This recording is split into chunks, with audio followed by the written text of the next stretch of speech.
Hi friends, అందరికీ నమస్తే. Welcome back to our channel.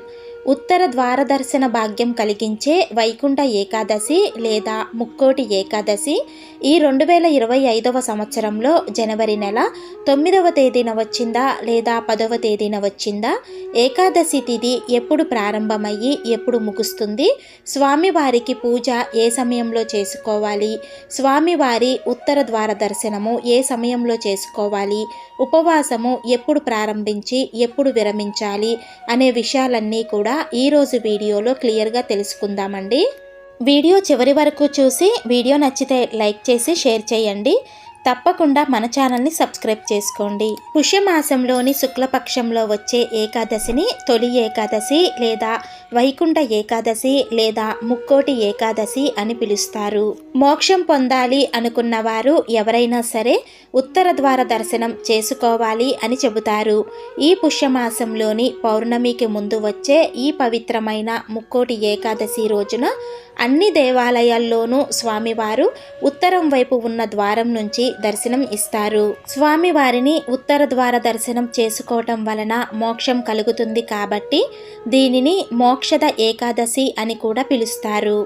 అంతేకాదండి, ఈ ముక్కోటి ఏకాదశి రోజు పూజ చేస్తే సంవత్సరంలో వచ్చే 24 ఏకాదశులు చేసిన పుణ్య ఫలితం లభిస్తుంది. ఇంతటి పరమ పవిత్రమైన ముక్కోటి ఏకాదశి ఈ 2025వ సంవత్సరం జనవరి నెలలో ఏ రోజు వచ్చిందో ఇప్పుడు తెలుసుకుందాము. అంతకన్నా ముందు ఏకాదశి తిథి మనకు ఎప్పుడు ప్రారంభమయ్యి ఎప్పుడు ముగుస్తుందో తెలుసుకుందామండి.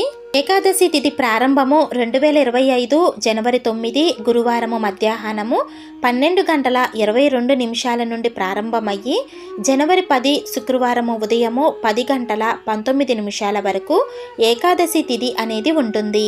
అయితే సూర్యోదయానికి మనకు ఏ తిథి ఉంటుందో ఆ తిథిని పరిగణలోకి తీసుకుంటాము కాబట్టి ఈ 2025వ సంవత్సరంలో మనము ముక్కోటి ఏకాదశి పర్వదినాన్ని జనవరి 10 శుక్రవారం రోజు జరుపుకోవాలి. మనము స్వామివారిని ఉత్తర ద్వార దర్శనము కూడా ఈ రోజే చేసుకోవాలండి.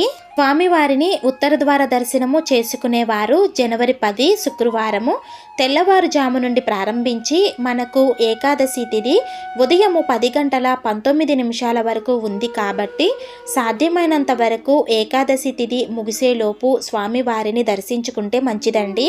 అయితే ఈ రోజంతా కూడా వైకుంఠ వాకిళ్ళు తెరిచే ఉంటాయి అని చెబుతారు కాబట్టి అవకాశం ఉన్నవారు ఏకాదశి తిథి ముగిసేలోపు స్వామివారిని దర్శించుకోండి.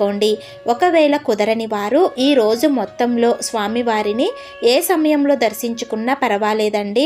అదేవిధంగా ఇంట్లో స్వామివారికి పూజ చేసుకునేవారు తెల్లవారుజామున 4 గంటల నుంచి ఉదయము 10 గంటల లోపు స్వామివారికి పూజ చేసుకోవచ్చు. ఇక ఉపవాసము ఏ సమయం నుండి ప్రారంభించాలి అంటే 9వ తారీఖు అంటే గురువారం రాత్రి నుంచి మనము ఉపవాసం అనేది ప్రారంభించి 10వ తారీఖు అంటే శుక్రవారము ముక్కోటి ఏకాదశి రోజు పగలంతా ఉపవాసం ఉండి మరుసటి రోజు అంటే ద్వాదశి గడియలు ముగిసేలోపు ఉపవాస విరమణ చేయాల్సి ఉంటుంది. అయితే మనకు ద్వాదశ గడియలు జనవరి 11 శనివారం రోజు ఉదయము 8:21 వరకు ఉన్నాయండి. ఉపవాస విరమణ చెయ్యటానికి జనవరి 11 శనివారము ఉదయము 7:15 నుండి ఉదయము 8:21 లోపు శుభ సమయం అయితే ఉంది. ఈ సమయంలో ఉపవాస దీక్ష విరమణ అనేది చేయాల్సి ఉంటుంది. ఈ ముక్కోటి ఏకాదశి రోజున స్వామివారిని ఎవరైతే భక్తి శ్రద్ధలతో పూజించి ఉత్తర ద్వార దర్శనం ద్వారా స్వామిని దర్శించుకుంటారో వారికి మరుజన్మ అనేది ఉండదని మోక్షం ప్రాప్తిస్తుందని చెబుతారు. సో చూశారు కదండి, ఈ వీడియో మీకు తప్పకుండా యూజ్ అవుతుందనే అనుకుంటున్నాను. వీడియో నచ్చితే లైక్ చేసి ఇంకొంతమందికి షేర్ చేయండి.